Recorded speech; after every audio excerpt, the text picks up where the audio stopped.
Hey, before we start, I want to talk about We Are Podcast. It is the movement that I started way back in 2015. It is our 9th iteration this year in 2022. If you're in Australia or around Australia or anywhere in the world and you want to come and a reason to come to Australia, to Brisbane, November 9th to the 11th, this year is all focused on growth. It's focused on you as a podcaster getting more listeners, more revenue, and more credibility. Go to wearepodcast.com. Ladies and gentlemen, welcome. Episode number 306 of Should I Start a Podcast? It's Ronsley. It's a pleasure to host you and have your company for the next half hour. Today, we're talking about how to manage your podcast effectively. Did you want to become more efficient with your podcast and learn from someone who is deep inside the podcasting world? Like someone who sees more podcasts than 0.01% of the podcasters out there? Well, Rob Walch, who was inducted into the Podcasting Hall of Fame, is my guest today. He is the VP of Libsyn Enterprise and Platform Partnerships, having joined Libsyn in 2007. Prior to joining Libsyn, he founded Podcast 411 in 2004. In this episode, you will learn how to make content creation easier, understand how podcasting has changed over the last 20 years, learn to make money indirectly from your podcast, and take a deep look at PodFade, how to avoid it with the right frame of mind. We answered a question about how to create your podcast that lasts and the foundations of media hosting. How does it work for you and your podcast, and where to host your podcast?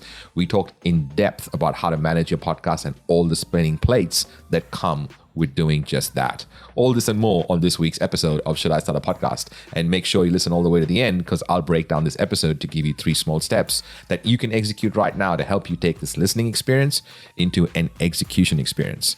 Also, if you know a business owner that needs to hear an episode about why a podcast is the best business development tool, please share an episode with them. Pretty please. Enjoy the show. Indicator 1, this is launch control. Please advise when pre-flight checklist is complete. Indicator 1 to control. Pre-flight is complete. All indicators read green. This is Should I Start a Podcast? A show for business owners looking for tips, tricks, and ingenious hacks when it comes to growing a business using their podcast. This is your host, Ronsley. He's interviewed more than 1,400 people and has been listened to over 5 million times in 133 countries. A TED speaker, author, and a podcast purist who believes that we can use our voices to grow our business and our influence. You know, because every conversion in any business always happens in a conversation. And now, Ronsley.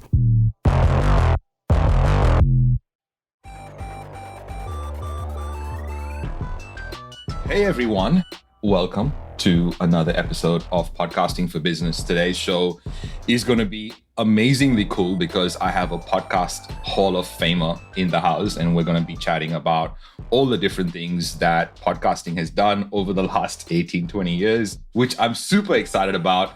But also on this show, we're going to talk about some really cool tactics about launching your show. We have Rob Walch in the house, who is the VP of Libsyn and partnerships at Libsyn and has been around for 18 years, I found out. And I just finished my 10th year, and I thought that was cool. But 18 years is a lot of time in podcasting. So we're going to get some thoughts on that. I'm going to show you a tool that is going to make your content creation a lot easier. And if this is the first time you're coming across this show, you can become part of the show if you have a podcast and you have a business and you have some sort of case studies on how the podcast has helped or hindered your business growth. And I'd love to hear from you. So if you can send us a comment or DM, we'd love to hear about your story and maybe feature you on the show. And also, if you disagree with anything that we're saying here or agree with something that we're saying here, mention that in the comments. You can find the edited version of this show on shouldiStartAPodcast.com or any of the podcast platforms. But let's get into the show. Today, we have Rob Walch in the house, who, by the way, has been around for a long time, has done way too many podcasts, has been published way too many times, and has been involved in this space for ages. So let's get Rob onto the show. Rob, how are you doing? Good, Ronsley. Thanks for having me back, and great to talk to you again, sir. Yeah, it's exciting. Every time I do these revisions of my show, I feel like improvement, but also feel in the space of being lost a little bit because I'm not trying something new. So what have you seen in terms of your changes starting way back 18 years ago? What has changed and what comes to mind when you think of that change from the last 18 years? When I started, there was no Apple Podcast. There was no iTunes support for podcasts. There wasn't even, when I started working on my podcast, it was October 2004.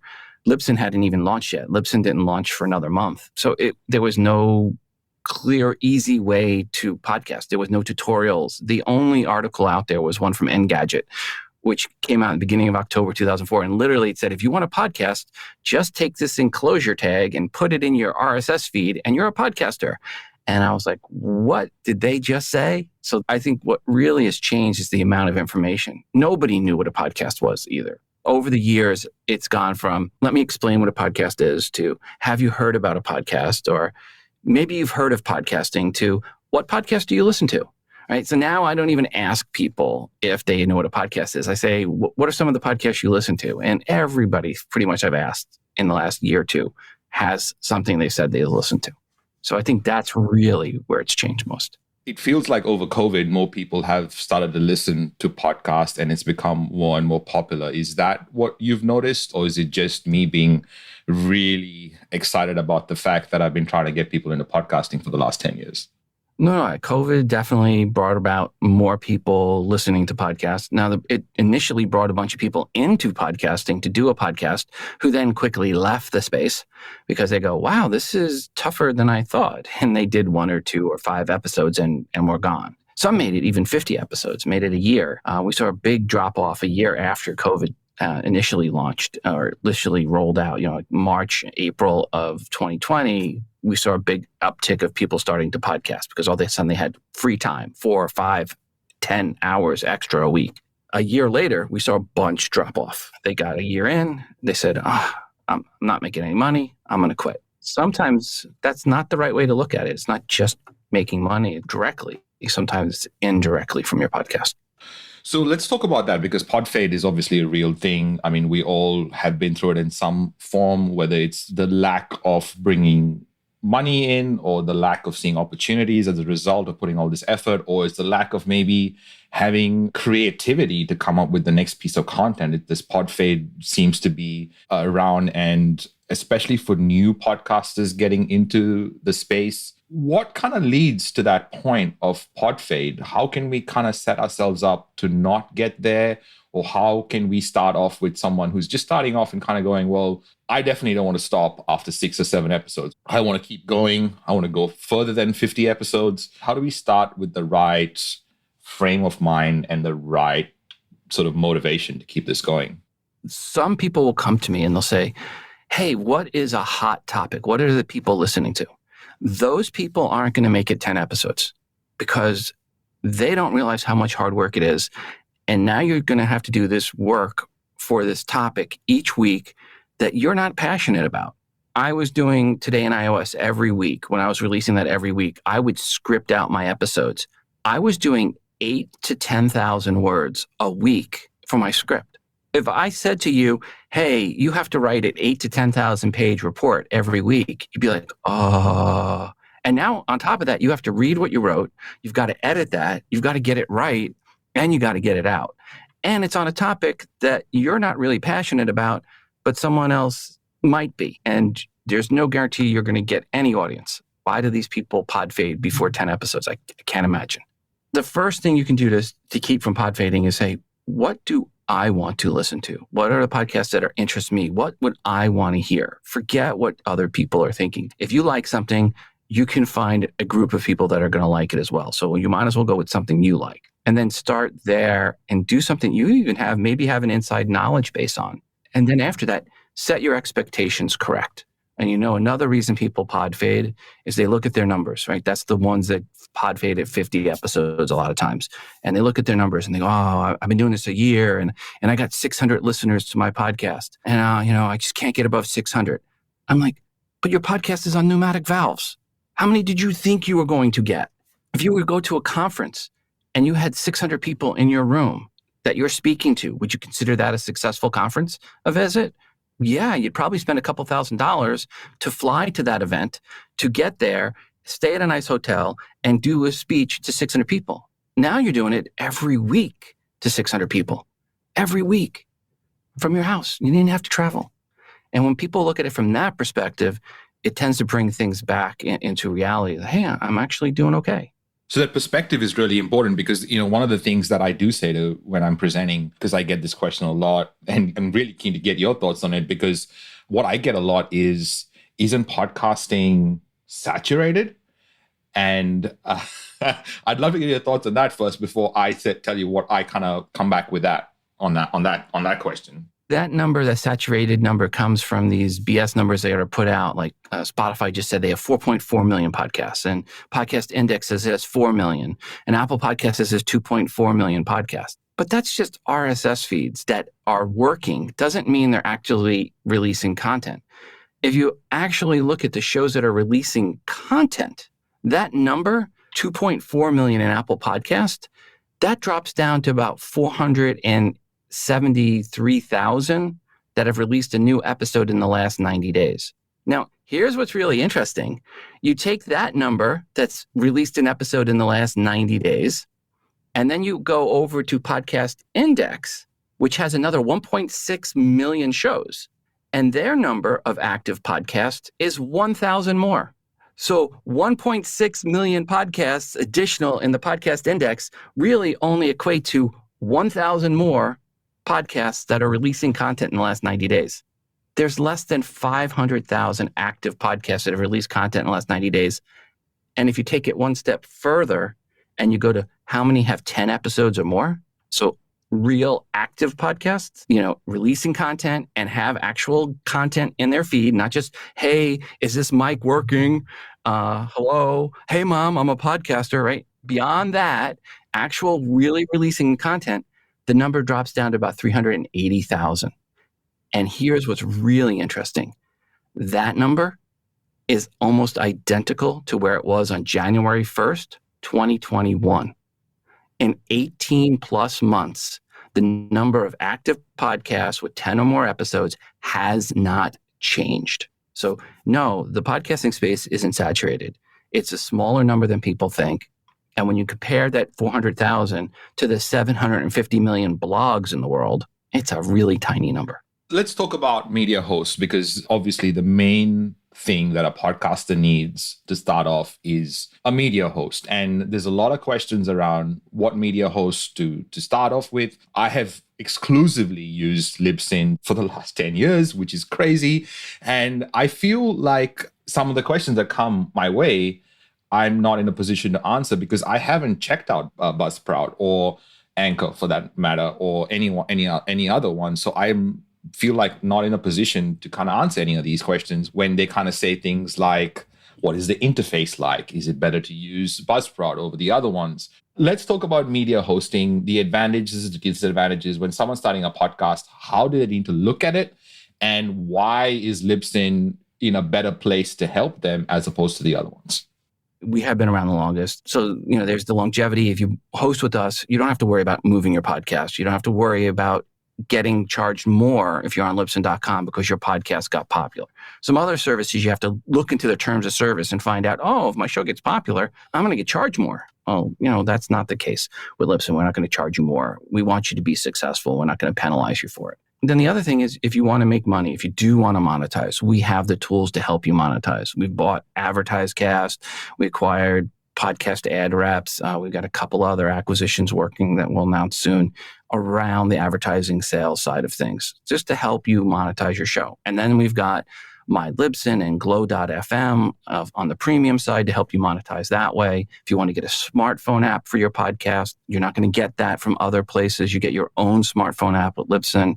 So iOS and Android, which means your show is now discoverable to the 3 billion or 2.5 billion people that download apps every month, that may not yet know what a podcast is outside the US or some of the other countries where podcasting is popular. So this is just a different thing you get with Libsyn. And then on top of that, the stats and the destinations, and you get to control exactly where your content goes and when it goes out. So, we feel we have some great tools, and it's tools for podcasters by podcasters. I mean, we've been there. We've gone through all this. We want to make sure as a podcaster, when we create tools for you, it's going to help you save you time. Because at the end of the day, that's what it's really about. Right? Your time is your money. And we want to make sure you get through where you can upload an episode, put in the title, put in the description, hit publish or schedule it for release really quick, really easy. Yeah. And I mean, I've been doing this, like I said, for 10 years. It feels like intuitive to me, but because I've done it so often, it kind of feels like just, the next step after the next. I really want to get into the new kid on the block, which is Anchor, and the lure of getting people to Anchor, not pay for hosting, getting their podcast on there. And now, from what I understand, is that they are allowing video podcasts to be published. So if you have a video podcast, then you can publish that straight up on Spotify. I could be wrong, through Anchor. But let's talk about Anchor, how they came into the space, and your thoughts on their activity in the podcast space. If you go and look at the podcasts that are from Anchor, the vast majority, well over 90%, are dead podcasts. There are millions of dead shows that released 1 or 2 episodes, 3 or 4 at the most, and the majority of them are 1 episode and then died. That's not a podcast. I mean, yeah, it's an episode, it's an RSS feed, it's out there. But if it released 1 or 2 episodes ever and then hasn't done anything, is it really a podcast? And now people ask me to come on the shows and be guests on their shows all the time. If you host on Anchor, I don't go because I just assume the show's not going to be around in 2 weeks. So there's that issue. It's the joke is, having your RSS feed on Anchor is like having an AOL email address because there's so many of these dead shows. Is it a place where you can go and learn and then move off? Sure. We have people moving over to us all the time from Anchor because they want to take their show to the next level. They want to have better control of their show. They want better control of the feed. And we've always supported video as well. And we support PDF. So Libsyn supports audio, video, PDF. You get a blog page. You can bring in your own custom domain. So we let you fully control your branding. We're not going to put our logo on top of your artwork or anything like that. We want it to be about you, not about us. Let's compare these two hosting platforms. I mean, you mentioned how people start off with Anchor and then they come over to Libsyn to take it to the next level. What does that mean? Because I know a lot of people who are on Anchor and continuously ask me the question, why are you paying money to host your podcast when you can do it for free and get access to Anchor and Spotify because Spotify has bought Anchor? And I don't really have a great answer for them. And I really love to be able to give them a better answer than I've been with Libsyn for the last 10 years. You get what you pay for. And the cost of it isn't that much. You're talking $15, $20 a month to host with Libsyn. We have plans that start at $5. And what you're getting is the most reliable podcast hosting service. You're getting the one that's going to give you the best statistics. So you're going to get great stats. And you're going to have options for a lot of different tools. If you want to do the premium, we can take you down the premium road. We can help you get into more places, more destinations. We have integrations with Ghana and GeoSavin and Deezer and all these other places that, we have support all the Apple tools, including the Apple's new premium, which you don't get that option with Anchor. All right. So you can't, if you want to have premium and you want to upload it directly to Anchor and have it go right to Apple, you can't do that. With Libsyn, we are one of the 6 companies that Apple announced that will be able to do that. So we're giving you some features there. And again, if you want to have a smartphone app, that's not something you're going to be able to get with Anchor. You can't bring in your own custom domain.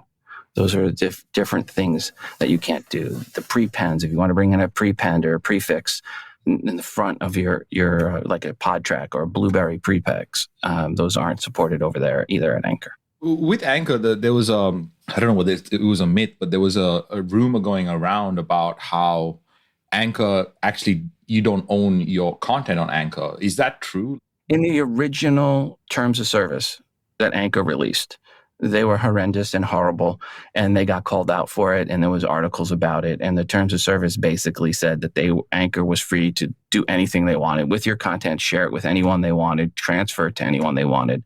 So the original terms of service, and I don't know where they are today, but the original terms of service were abysmal. Hey, this is Mick Hawes. I'm a business owner, podcaster, and coach of amazing builders. I'm on the inside of We Are Podcast members, or as we call it, the Whamly. Now, if you're thinking about growing your business using your podcast and your online presence, come and join us on the inside. I'd love to meet you. James and Ronsley coach us to get recurring results in our business. And if you want that roadmap, which we all follow to get those recurring results, you can download it at roadmap.wearepodcast.com. Now back to the show.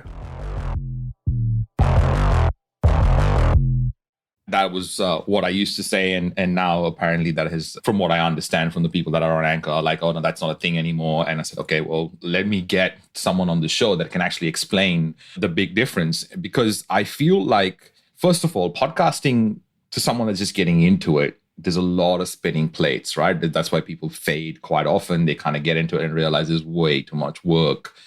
If they don't know how to manage it properly, if they have no systems in place, if they haven't done it before, they don't get help.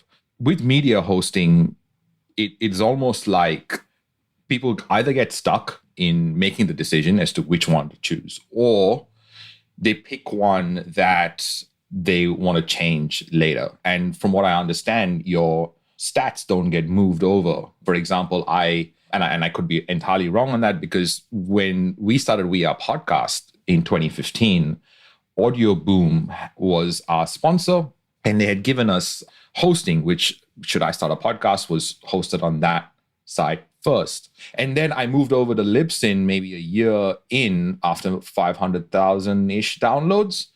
And those numbers didn't get transferred. Maybe it was more than a year later. Didn't get transferred over to Libsyn. And from what I understand, they don't get transferred. So is that an issue for people that are moving from one place to the other? Not really. You take a screenshot of where your stats were, and now you know where they were, and you move. Advertisers don't really care about what your stats are from the past. They want to know what's your stats going to be going forward, right? Advertisers aren't going to ask you for, hey, give me the download numbers for these episodes plus these older ones. They want to know what happened from this certain date forward, right? And that's the date that they're running the campaign on. So if you're moving over and you're concerned about stats, moving from any service, from Libsyn to another service or another service to Libsyn, stats shouldn't be the gating factor. Again, you can take screenshots, you can drop those down into a spreadsheet, you can pull them off to the side. Depends on the service you're with. Libsyn, we make it easy to export your stats, but that's not something, and you're really not going to get accurate stats, even if you were able to take them from one place to another, because everybody parses the raw server logs different. So, what is 100 downloads or 1,000 downloads on one service might be 998 on another, might be 1,002 on another. And if it's not IAB certified, it could be 2020. We've seen that before. We've seen people go, oh, well, the services, they'll say, our service is IAB compliant. Well, first off, there's no such thing. I was on the committee that wrote the spec. In matter of fact, we rewrote in the spec to say, if you want to say you're IAB compliant, you have to be IAB certified. So these companies that say they're IAB compliant but not certified, it's not accurate. And we saw a company that was saying they were compliant, moved and got their stats certified, and their numbers dropped 75%. Although they said they were compliant beforehand, after actually going through the compliance, making the changes needed to become compliant, their stats dropped 75%. Let's, for context, for people who don't know what that is, what is the IAB certification and how do you get compliant? IAB certification, IAB stands for Interactive Advertising Bureau, and it's a global organization, and they have a standard IAB V2 2.1 for stats. And this is a guideline for stats that recommends the host to be compliant and certified. You have to filter on a 24-hour basis. So that means if a specific IP address user agent comes in and requests the file, that if that same IP address and user agent comes in again in the next 24 hours or in that 24-hour window, depending on how they filter, that you don't count it the second time or the third time. So there's the filtering that brings down the numbers for some folks. Then there's also blacklists, and you can only get access to the blacklist if you're IAB certified, if you're going through the certification process. That's the only way to get access to those blacklists.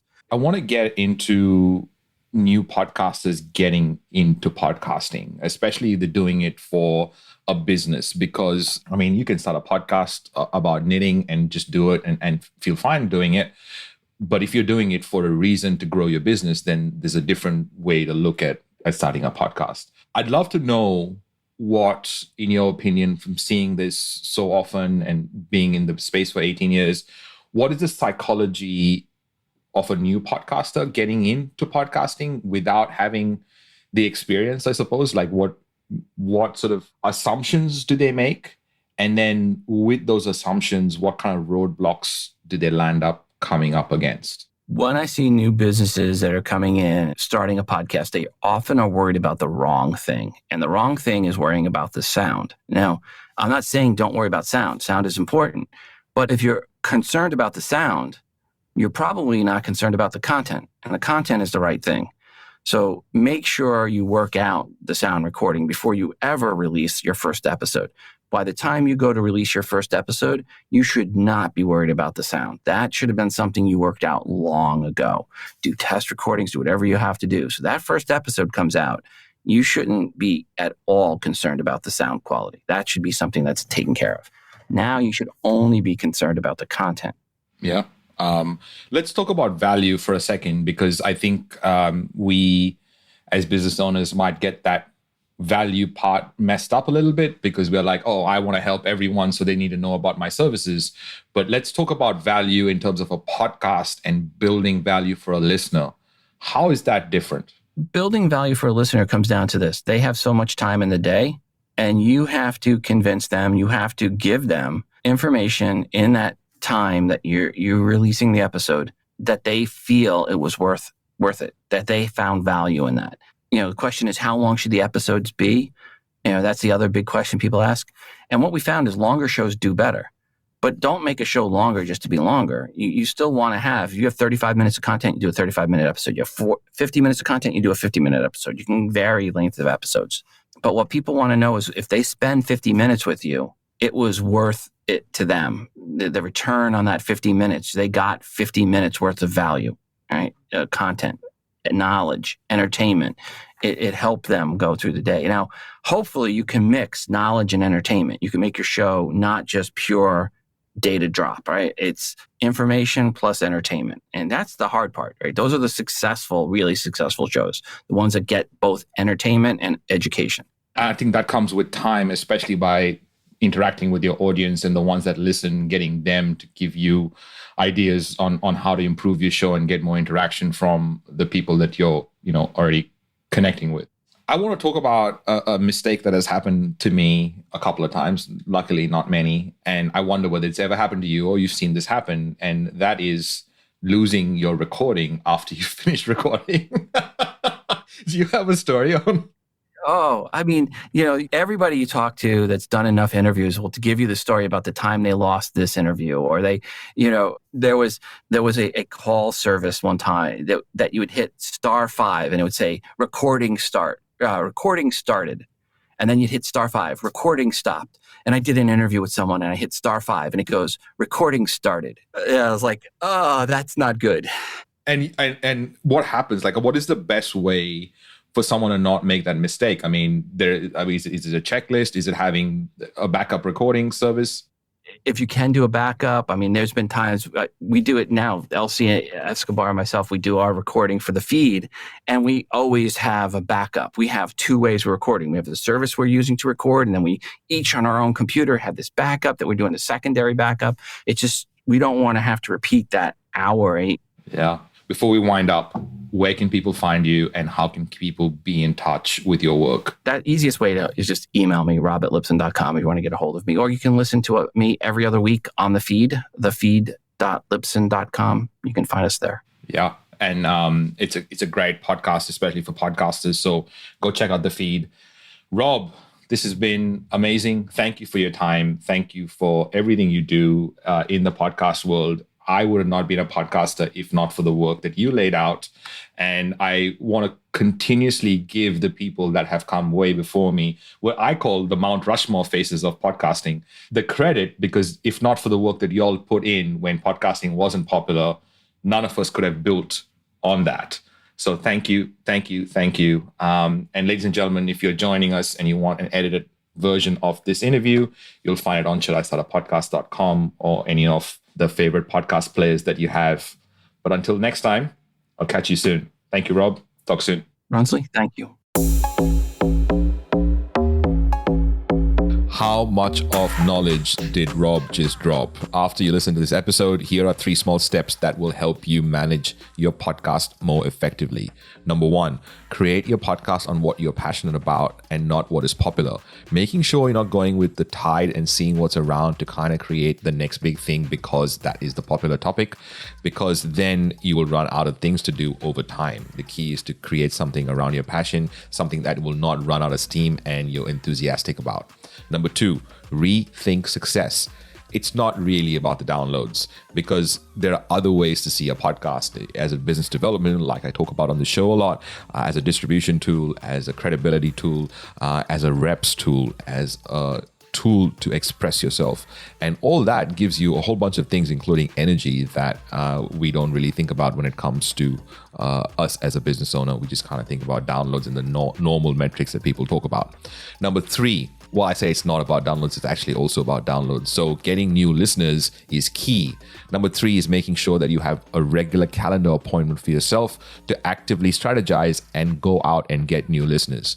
Whatever strategies you pick will depend on where you're at in your business. So make sure you do that for where you're at in your business. If this is the first episode you've listened to all the way to the end, or if you're a regular, thank you. I love that you're here. Check out our back catalog on shouldistartapodcast.com. Subscribe to the show and give me a review and rating. Please, please, please. It really, really helps us get found. It doesn't take a couple of seconds to do. Whether you're on Spotify or on iTunes, please give us a rating or give me a rating and review. That would be amazing. If you're a business owner, podcaster, and want to join others just like you in a group where we share tactics and ideas on what's working for us in our business when it comes to using a podcast in the best possible way, go to wearepodcast.com/group. It is free. And the big announcement, We Are Podcast 2022 is happening this year for all the latest announcements on Australia's first podcasting conference for business owners. Join the We Are Podcast group or go to wearepodcast.com to find out more.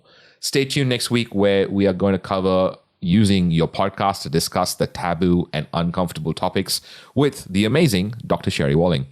We cover lots, including writing from the heart and creating meaningful work. So don't forget to subscribe to the show and get that episode as soon as it gets released. Until then, much love.